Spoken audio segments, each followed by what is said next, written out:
وبالأسحار هم يستغفرون. بسم الله الرحمن الرحيم.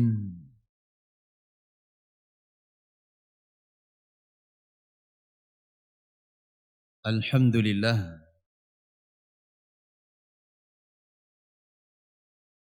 والصلاة والسلام على رسول الله وعلى آله وأصحابه ومن تبع هداه. أشهد أن لا إله إلا الله وحده لا شريك له وأشهد أن محمدا عبده ورسوله صلى الله عليه وعلى آله وصحبه وسلم تسليما كثيرا أما بعد.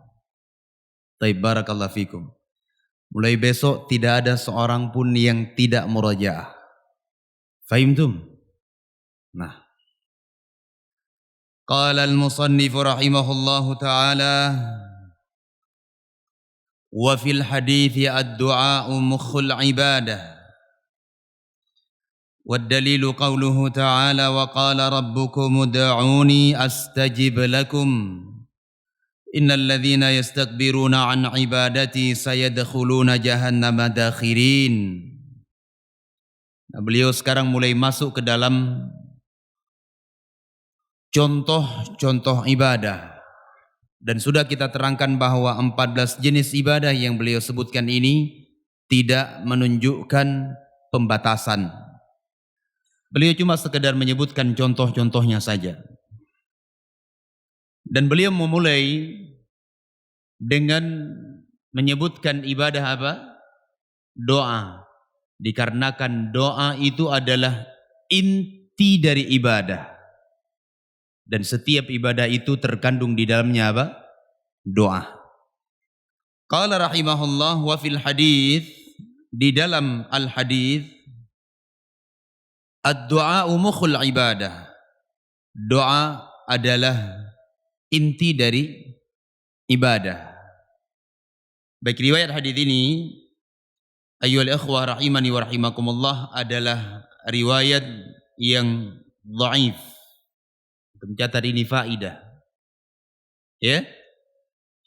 Riwayat hadis yang disebutkan oleh Syekh rahimahullahu taala adalah hadis yang dhaif.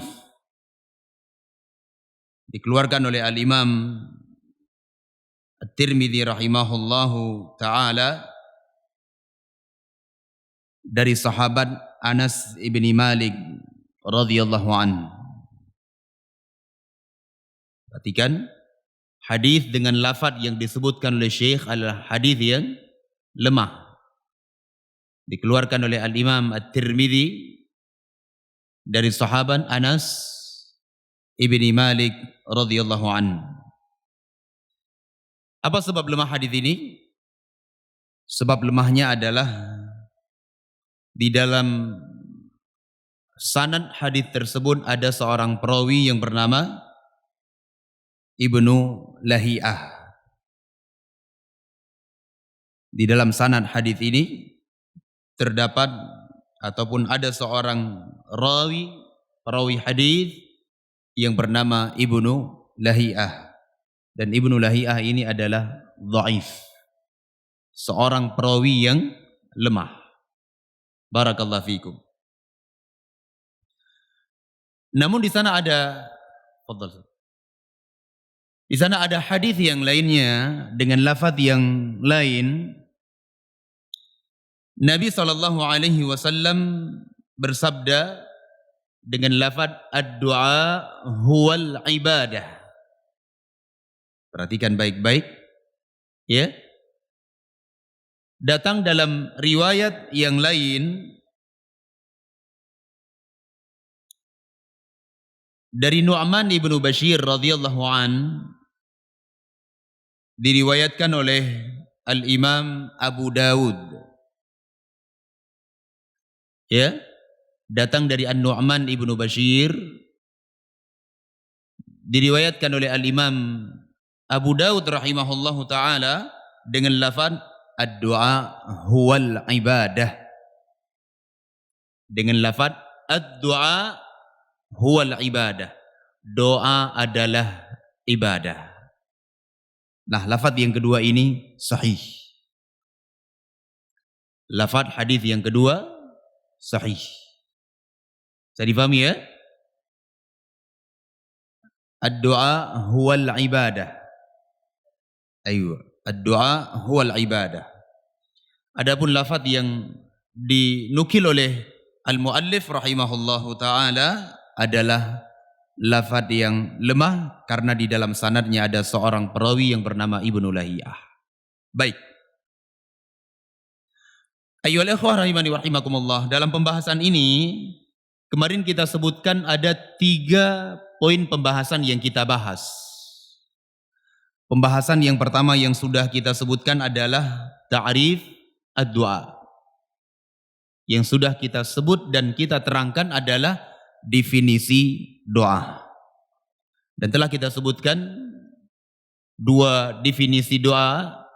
Yang pertama definisi doa secara umum dan yang kedua adalah definisi doa secara khusus. Ini sudah kita bahas, la hajata, dan tidak ada hajat untuk kita mengulangnya. Adapun poin pembahasan yang kedua adalah anwa ad-du'a. Jenis doa.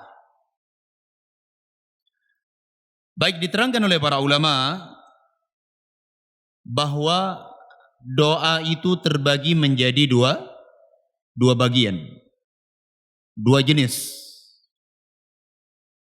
Diterangkan oleh para ulama bahwasanya doa terbagi menjadi 2 bagian. Bagian yang pertama dinamakan dengan doa al-ibadah. Bagian yang pertama dinamakan dengan doa al-ibadah. Nah, apa itu doa al-ibadah? Diterangkan oleh para ulama, doa al-ibadah itu adalah at-ta'abbudu lillahi azza wa jalla talaban li thawabihi wa khawfan min iqabihi. Doa al-ibadah adalah beribadah kepada Allah Subhanahu wa taala. Beribadah kepada Allah Subhanahu wa taala dengan mengharap pahalanya,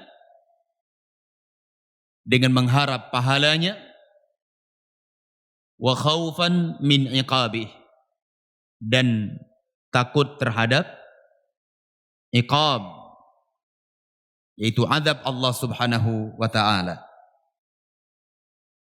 Nah, saya kasih contoh misalnya salat. Salat yang ditegakkan oleh seseorang, apa yang ia inginkan di dalamnya? Dia meminta pahala dari Allah Subhanahu wa taala dengan salat tersebut. Dia menginginkan supaya Allah Azza wa Jalla menjauhkan dirinya dari apa? Dari iqab atau azab, sehingga salat terkandung di dalamnya apa? Doa. Faham ya? Saya ulangi. Doa al-ibadah adalah at-ta'abbudu lillah azza wa jalla. Beribadah atau memperhambakan diri kepada Allah Subhanahu wa taala dengan mengharap pahala dan takut terhadap azab Allah Subhanahu wa taala. Bisa difahami ya ikhwah? Sehingga kata Nabi sallallahu alaihi wasallam apa? Ad-du'a huwal ibadah. Doa adalah ibadah. Kenapa? Setiap ibadah yang kita kerjakan, baik itu salat ataukah itu puasa ataukah itu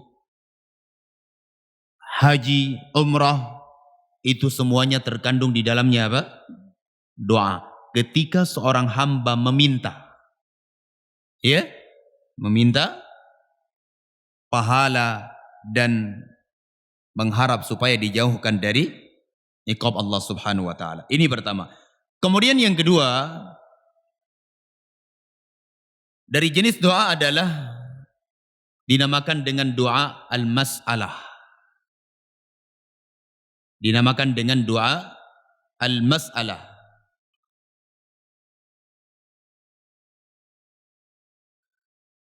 Apa itu doa al-mas'alah? Kata para ulama, huwa talabu ma yanfa'uhu ad-da'i fi jalbin manfa'ah wa daf'i al-madarrah. Doa al-mas'alah adalah permintaan seseorang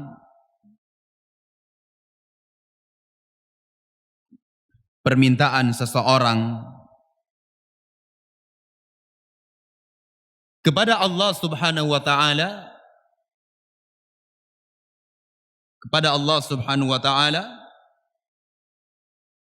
sesuatu yang bisa memberinya manfaat,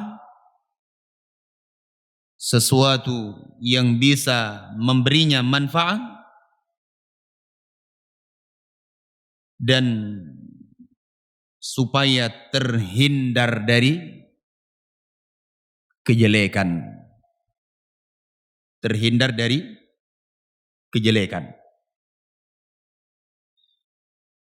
Contohnya apa? Contohnya misalnya kita meminta kepada Allah, ya Razzaq urzuqni, wahai Zat yang maha memberi rizki, berilah rizki kepadaku. Apa yang dia minta? Rizki, sesuatu yang bermanfaat untuknya. Sehingga ini dinamakan dengan doa al-mas'alah. Contoh yang lain misalnya, ya Allah, jauhkan diriku dari musibahmu, jauhkan anak keturunanku dari bala. Doa apa namanya ini? Doa al-mas'alah. Bisa difahami? Baik. Jadi perbedaannya adalah, kalau doa al-ibadah itu adalah sebuah ibadah yang terkandung di dalamnya permintaan seorang hamba untuk mendapatkan pahala dan jauh dari azab Allah Subhanahu wa taala. Sedangkan doa al-mas'alah adalah seorang hamba meminta sesuatu yang bermanfaat dan meminta supaya dijauhkan dari kemudaratan. Bisa difahami perbedaan antara keduanya? Baik. Poin pembahasan yang ketiga adalah dalil dan sisi pendalilan bahwa doa itu adalah ibadah. Poin yang ketiga yang ingin kita bahas adalah dalil dan sisi pendalilan bahwa doa adalah ibadah.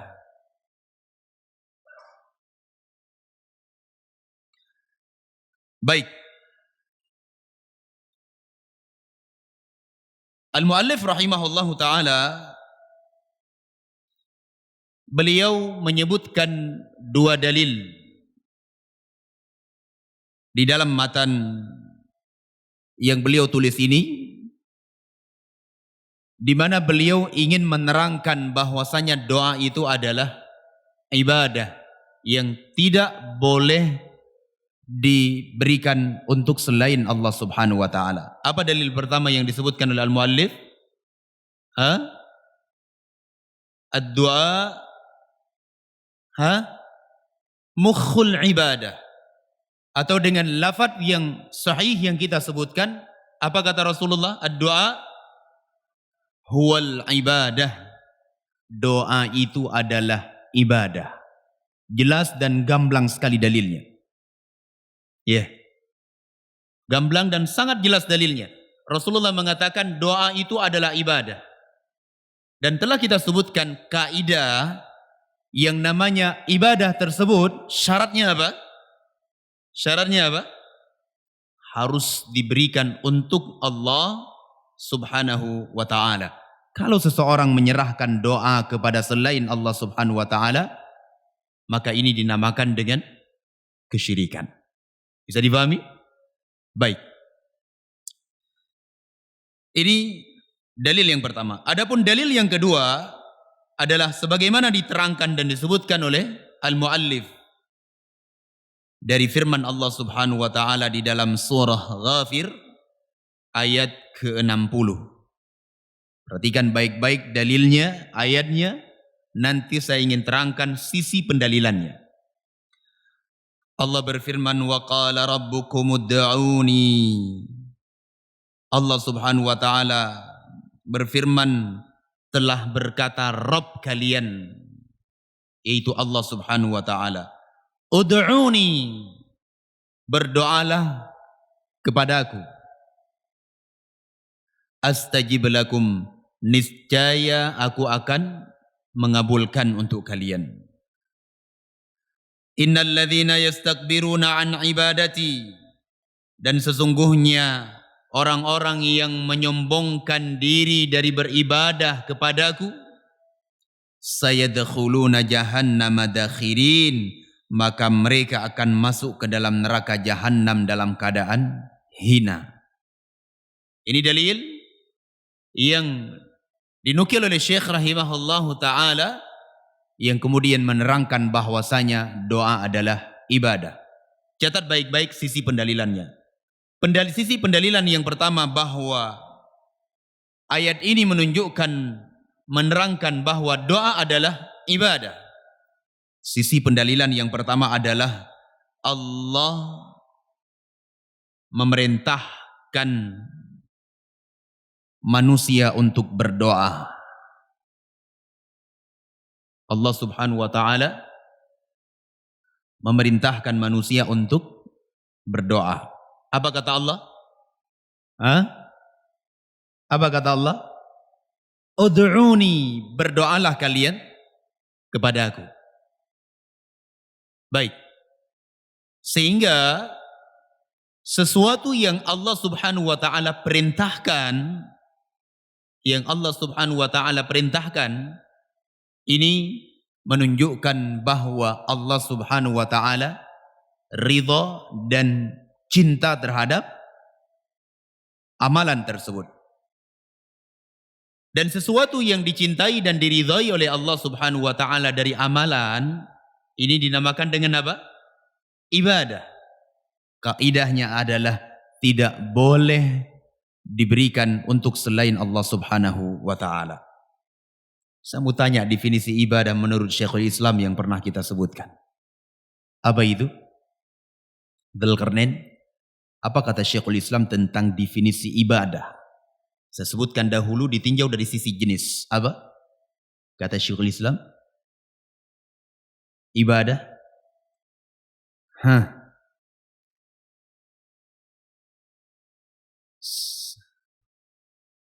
Ini kalau ditanya pada nunduk semua.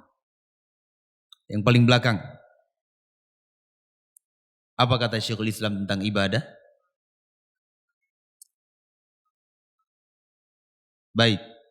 Kumpulan sebuah nama yang mencakup segala sesuatu yang diridhai dan dicintai oleh Allah. Ya. Baik itu berupa ucapan-ucapan ataupun perbuatan-perbuatan yang nampak maupun yang tidak nampak. Coba kalian perhatikan, Allah mengatakan ud'uni, berdoalah kepadaku. Ini menunjukkan perintah apa tidak?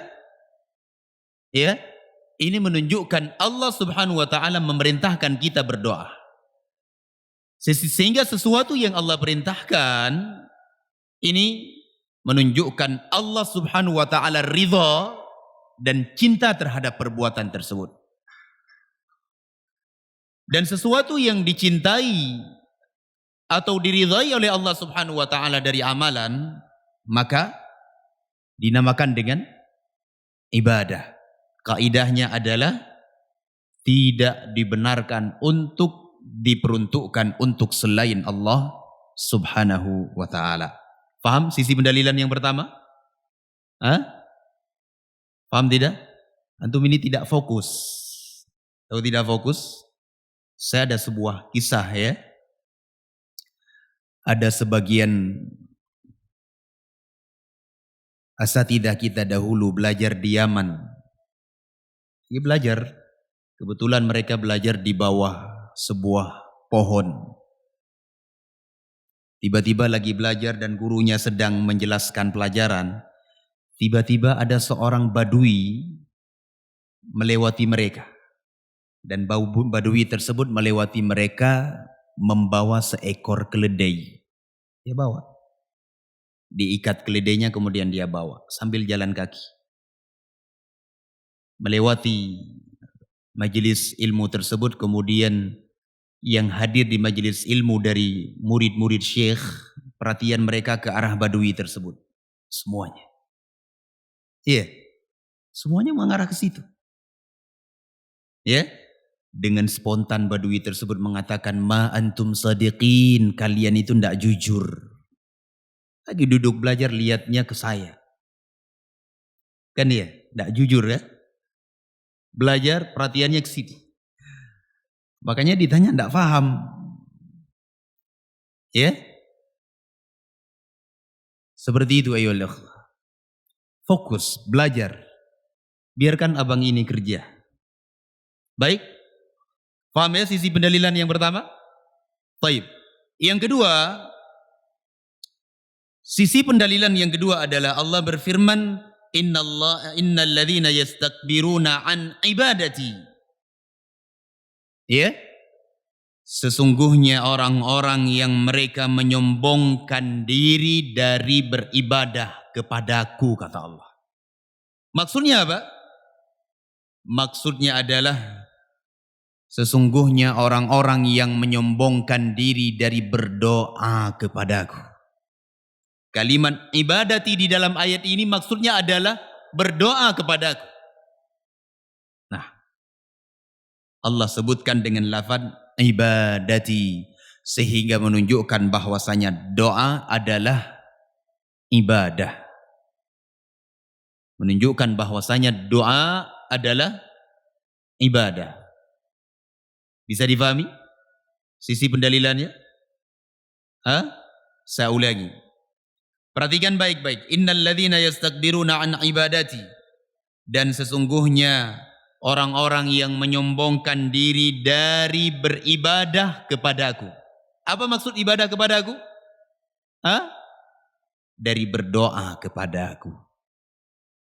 Nah, ini menunjukkan dari lafaz ini bahwa doa tersebut adalah ibadah yang tidak boleh diberikan untuk selain Allah Subhanahu wa taala. Kalau diberikan kepada selain Allah, apa kata Syekh? Faman sarafa syai'an li ghairillah fahuwa musyrikun. Nah, saya difahami? Taib, kalau faham saya baca untuk dihafal besok. Qala al-musannifu rahimahullahu ta'ala. Selesai kita dari bab ad-du'a. Wa dalilul khawfi qawluhu ta'ala. Dan dalil al-khawf adalah ibadah. Yaitu firman Allah subhanahu wa ta'ala. Fala takhafuhum wa khafuni in kuntum mu'minin. Janganlah kalian takut kepada mereka. Namun takutlah kalian kepadaku, kata Allah, in kuntum mu'minin, kalau sekiranya kalian benar-benar beriman. Wa qala rahimahullah wa dalilur raja'i, dan dalil bahwasanya ar-raja adalah ibadah, pengharapan adalah ibadah, yaitu firman Allah Subhanahu wa taala, faman kana yarju liqa'a rabbih falyamal amalan salihan wala yusyrik bi'ibadati rabbih ahada. Baik, sampai di sini antum hafal dari kalimat dari matan wa anwa'ul ibadati allati amara Allah biha mithlul islami wal iman sampai yang terakhir kita baca tadi. Aham syai, yang paling terpenting adalah apa? Murajaah. Dan mulai besok murajaahnya semua catatannya ditutup. Kalau enggak bisa-bisa. Kan gampang aja ditanya, lihat dulu. Ini menunjukkan enggak murajaah. Naktafi bihadza, subhanakallahumma wa bihamdik, asyhadu an la ilaha illa anta Astaghfiruka wa atubu ilaik. Tafadhalu barakallahu fikum.